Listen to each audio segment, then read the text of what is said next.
Today, we're gonna be watching a video on Osama bin Laden. Yes, sir. Okay, and this is a video by Fern, and you guys saw the title. What was on Osama bin Laden's hard drive? So he had a hard drive. And we're gonna know. I hope we get to know that what he had on that hard drive, what videos, what pictures, all of that, but yeah, and this is another video from Fern, amazing video, amazing animation as always. But yeah, we're gonna watch it together and see what was on it. And yeah, I hope we know more about him and his hard drive. May 1st, 2011, Abbottabad, Pakistan. This compound is large, but it's nothing fancy. Inside, you'll find dozens of chickens, nice some animation, patches, a cow, and the world's most wanted man. Ooh. Only a handful of people know that Osama bin Laden and 16 members of his family have been living here for the past 5 years. Ooh. They've taken great care to be as self-sufficient and under the radar as possible. They're a tight-knit family, and every night they have intense debates about the future of Al-Qaeda, especially lately. Like always, bin Laden goes to bed with one of his 4 wives. Tonight, it's the youngest, Amal. They're fast asleep, cuddling their 3-year-old son, and they're startled around 1 a.m. Is that a storm? Amal reaches to switch on a lamp, but bin Laden stops her. He knows this sound. It's not a storm, it's helicopters. Yeah. Bin Laden panics. The Americans are here. They found him. He's forgotten to load his AK. This won't end well for him. Oh. And another realization sets in. They are going to find his hard drives. 3 terabytes of Al-Qaeda's secrets. Nothing could be worse. He'd rather be captured and killed than to have this data exposed. Damn, that animation is sick, dude. Okay, let's see. Before we begin, for more background, we would like to recommend these. Good evening. Tonight, I can report to the American people and to the world that the United States has conducted an operation that killed Osama bin Laden, the leader of Al-Qaeda. Okay. When the U.S. Navy SEALs raided Abbottabad to capture bin Laden, they were supposed to stay for only 30 minutes or less. Okay. Most successful missions take no longer, and any delay would amplify the danger. But when they spot, quote, a shit ton of computers in the compound, the potential intelligence value is too tempting. They deviate from the plan to return ASAP. They gather up the electronics and deliver them to the CIA. Sifting through the files is a gargantuan task. Every Arabic-speaking linguist in the intelligence community is on the job. There's lots of normal stuff you might find on just about anyone's computer. Home videos, news clippings, memes. Excessive amounts of pornography. Oh. Then there is the expected terrorist content, Al-Qaeda propaganda, and so on. But that's not the interesting part. On these hard drives, U.S. intelligence discovers a treasure trove of letters. Letters? The bulk of Al-Qaeda's communications were typed or handwritten, then transmitted by couriers on a SIM card.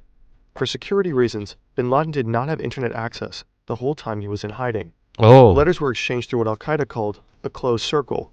A courier moved between 2 intermediaries, one on bin Laden's side, and one on the side of his trusted associate in northwest Waziristan, a mountainous part of Pakistan bordering Afghanistan.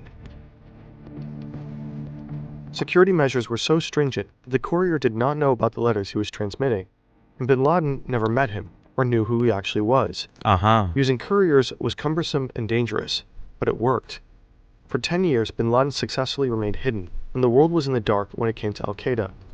Until, of course, that one night. Upon discovery of the hard drives, the CIA got straight to work extracting the immediate intelligence gains.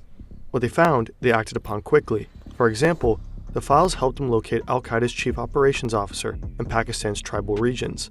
They killed him by a drone strike within 4 months of the Abbottabad raid. Al-Qaeda's top legal scholar was found and killed shortly after. But after these quick results, many of Al-Qaeda's secrets remained buried on these hard drives, coded in the countless letters. It would take years to grasp the content of all these communications, and help came from outside the CIA. And what I wanted to do was actually to chronicle Al-Qaeda's history post 9/11. And I wanted to do it through the letters. Not through secondary sources, but through the letters. This is Dr. Nellie Lahoud. She studies the evolving ideologies of Al-Qaeda Security and studies. ISIS, and she led a team that analyzed and contextualized the contents of bin Laden's papers. Uh-huh. The declassification process began in 2012, and by 2017, the declassified files were massive. At one point, I came to realize this is where I was going to find Al-Qaeda's internal communications. And these were about 97,000. Wow. I was wow. fortunate that I was able to have the support of 2 research assistants who were native Arabic speakers like me. Okay. Lahoud and her assistants looked at all nearly 100,000 documents. Damn. And what they uncovered is astonishing. Word. The letters reveal bin Laden's character and Al-Qaeda's inner workings. They lay bare bin Laden's future plans and deepest fears. They help map out the global jihadi landscape, and they offer a definitive account of Al-Qaeda's post-9/11 history, which up until then was deeply misunderstood. On the run. Tora Bora, which means black dust in Pashto, is a remote and barren part of eastern Afghanistan. Bin Laden loves this region and knows it well. Okay. It held a special place in bin Laden's heart since the 1980s, when he made a pilgrimage from Saudi Arabia to assist the Afghan Mujahideen in the holy cause of fighting the Soviets. He helped fund the construction of cave complexes in the region and recruited fighters who contributed to the broader resistance movement. The Soviets eventually withdrew, and bin Laden believed his contributions to be decisive. The victorious Afghan jihad inspired the formation of Al-Qaeda, which means the base of an Islamist legion that could wage jihad anywhere. At that time, bin Laden and the Americans were on the same side, both in Tora Bora, supporting the Afghan Mujahideen and resisting a Soviet invasion. Now 14 years later, bin Laden is cowering from them, fleeing into the same mountains that he once used as a stronghold. Ah. But the CIA are on his tracks. On December 3rd, 2001, the situation turns grim for Al-Qaeda. The Americans start bombing relentlessly. Al-Qaeda members are hiding in caves at 9,000 feet, shivering in 10 degrees below freezing. They have no Ooh. access to drinking water because it's frozen. The bombs keep raining destruction. Uh-huh. Against all odds, bin Laden escapes the US troops, but he's not feeling celebratory. He knows that at any moment he can be killed, so he hastily draws up his will. And in his will, bin Laden writes to his children, "Forgive me, because I have given you only a little of my time since I answered the jihad call. I have chosen a road fraught with dangers, and for this sake suffered from hardships, embitterment, betrayal, and treachery. I advise you not to work with Al-Qaeda." Okay. It's a low moment for bin Laden, and it's not just because death is around the corner. It's also because he made a horrible mistake, and now he knows it. What the letters reveal is that Al-Qaeda had not anticipated that the United States would launch a war in response to 9/11. At most, they thought that the United States would respond with limited airstrikes. Al-Qaeda was completely unprepared.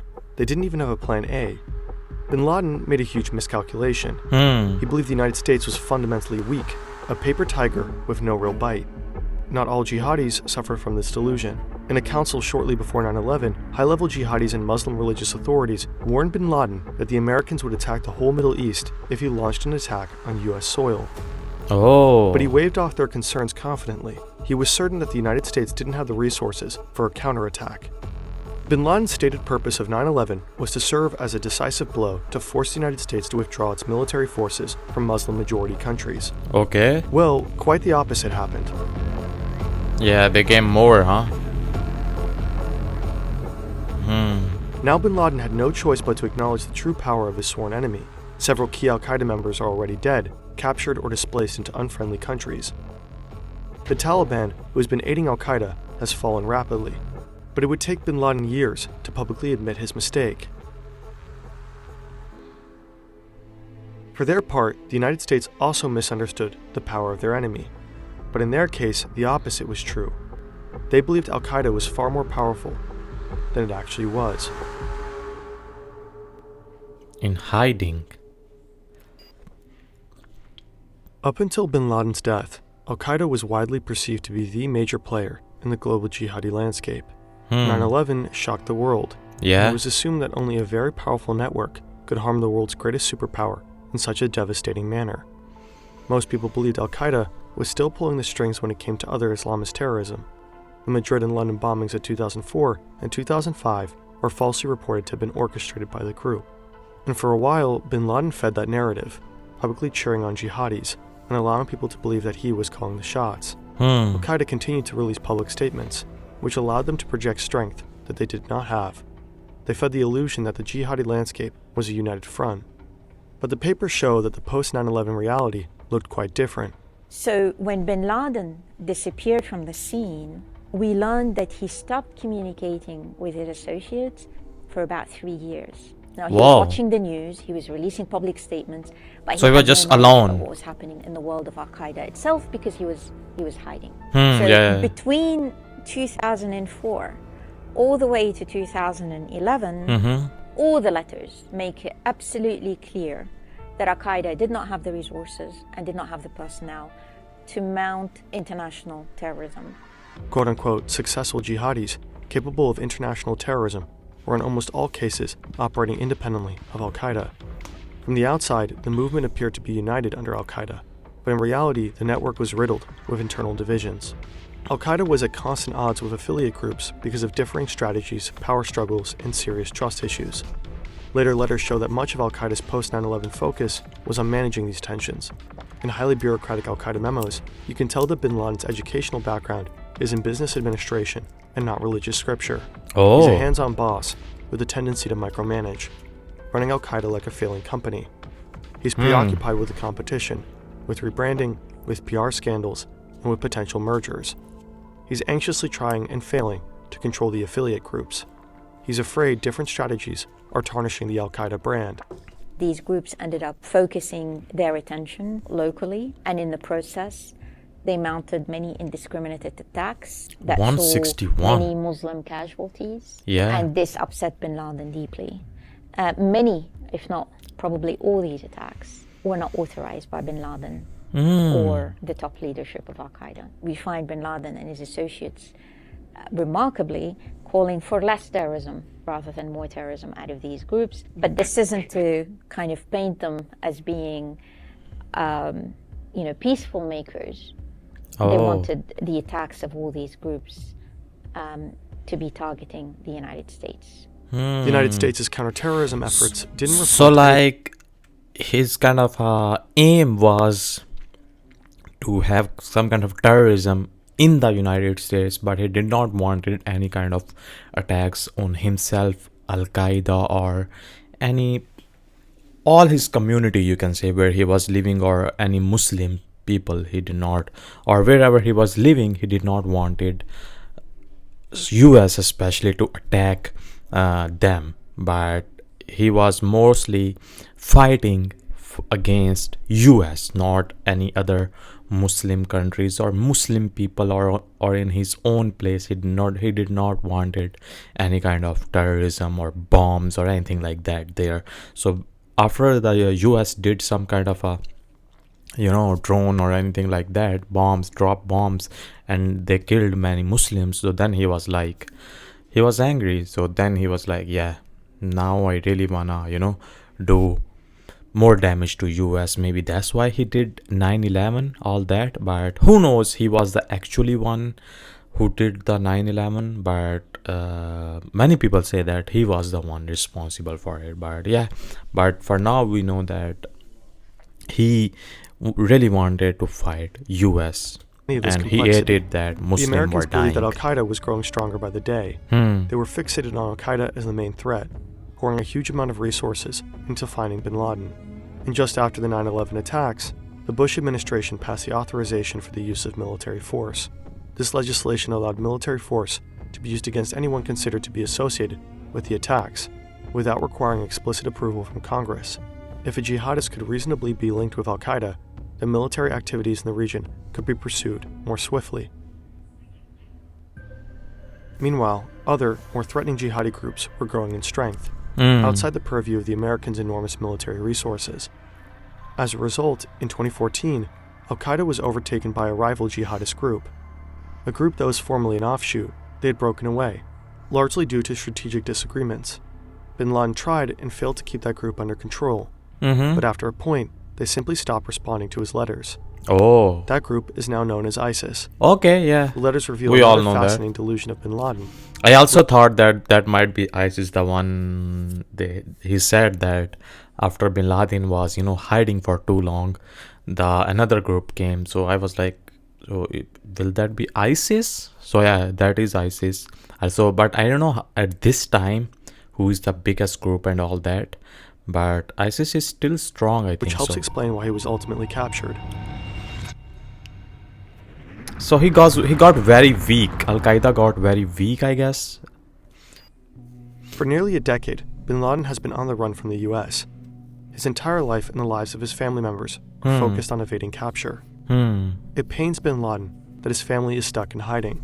The papers show that he's a caring family man who is intensely worried about the safety and well-being of his loved ones.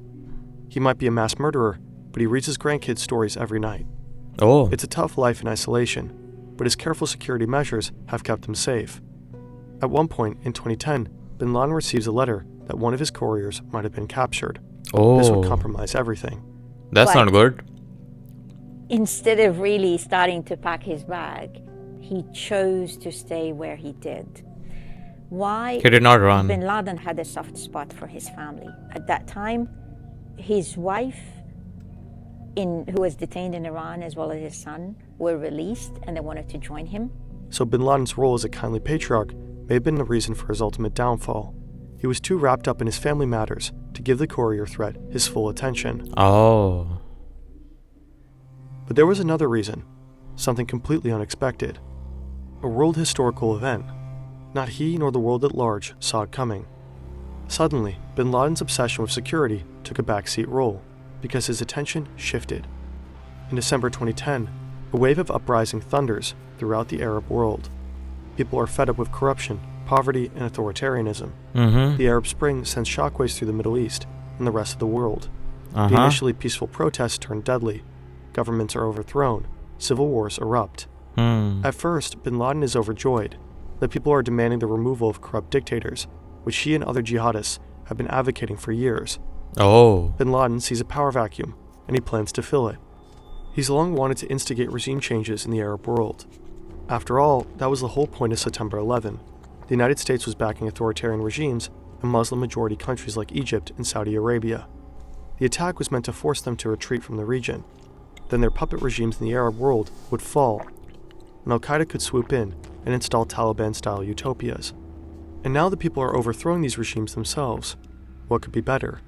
Bin Laden and his family are excitedly preparing their response. We know this from a handwritten family journal found during the Abbottabad raid. The journal recorded the conversations of bin Laden's family, leading up to the night before his death. Every day, they're having intense debates about how Al-Qaeda should navigate this new reality. There's just one problem. Al-Qaeda isn't exactly at the forefront of the protesters' demands. It seems that many people want democracy, and not a caliphate. And the situation keeps changing rapidly, so strategizing is tricky. In his last few days, bin Laden relies a lot upon his two millennial daughters to formulate a stance. Maryam and Sumaya are 19 and 21 at the time. The journal reveals them to be sharp, passionate, and willing to challenge their father. They ask him the hard questions, like, is it possible that some among the new generation will believe that political change can occur without jihad? After all, the West intervened in support of overthrowing the Libyan dictator and seems generally in favor of the uprisings. Bin Laden is stumped. At points he is almost hopeless in his confusion, one day saying, "We cannot do anything except intensify our prayers." But his daughters push him to make a statement. The political moment is too important to waste.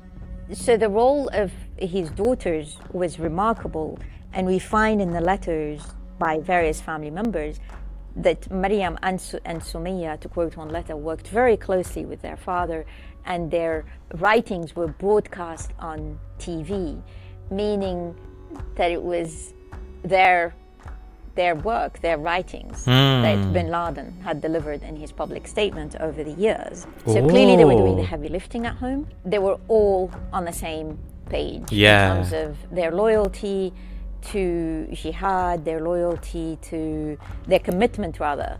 So it's like a family business, bin Laden had spent his life. doing. It was a family affair. At the end of bin Laden's life, the papers reveal a man who is fearful, paranoid, and incapable of materializing most of his plans, large and small. He never achieves another large-scale attack on the United States. So this was his end. So this was a really interesting video on Osama bin Laden, and especially on 2011, when I was around 11-year-old. Not gonna lie, I did not know about any of this when I was at that age and all that, and Al Qaeda and Osama bin Laden and all that. I kind of knew that when Osama bin Laden, was kind of very popular, very dangerous at that time. I knew that many countries started to make security checks very, very strict on person whose name is Osama. I don't know that was true or not, but I kind of heard at that time, oh, if your name is Osama, it will be kind of hard for you to fly other country. And I heard at that time many news or stuff like that oh, this person had really hard time going through a security check at the airport because his name included the name Osama. So that was getting, I don't know that was true or not, but yeah, I kind of thought of that. But yeah, overall this was really interesting. Overall animation, the story, and what they found on his hard drive. So it was overall like he had this whole group Al Qaeda going on, but then when he was like, okay, US is kind of getting stronger and all that, then he was like, okay, you guys stay here, or his whole kind of people community, you guys stay where you are, I'm gonna go hide, because he was the leader. So he went to go hide for many years. He hid for many years from US, but one night, yeah, they found him. I don't know who leaked and all that, but someone or some way US got the info where he was hiding. So yeah, they got him and they killed him. Still, some people say he's still alive, and any attacks happen, they are like, this is done by Osama and all that, but it's not as popular or as crazy as at that time, you can say. So yeah, I believe he's dead or he's killed by US, but many people still believe that, oh, this country killed him, or this happened to him, or he's still hiding and blah blah blah. But yeah, overall, yeah, that's how he got killed. And they got his hard drives, his journal, which was handwritten by his two daughters, which one is 19, the other one is 21, I think they said. And yeah, whatever he used to show on the social media or to the news was handwritten, like in a letters, and that was the writing of his daughters. And they paid, I mean, they had a huge, you can say, they had a huge part in his life. His whole family had a huge part in his life. So it was kind of a whole family business thing going on.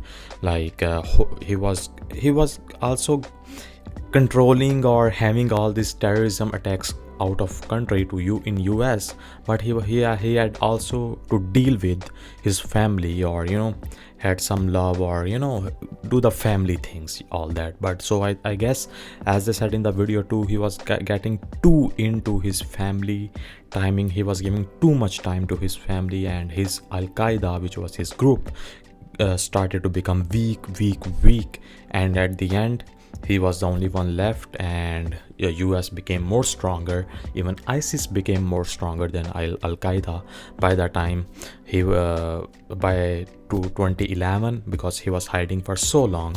So yeah, he didn't do much.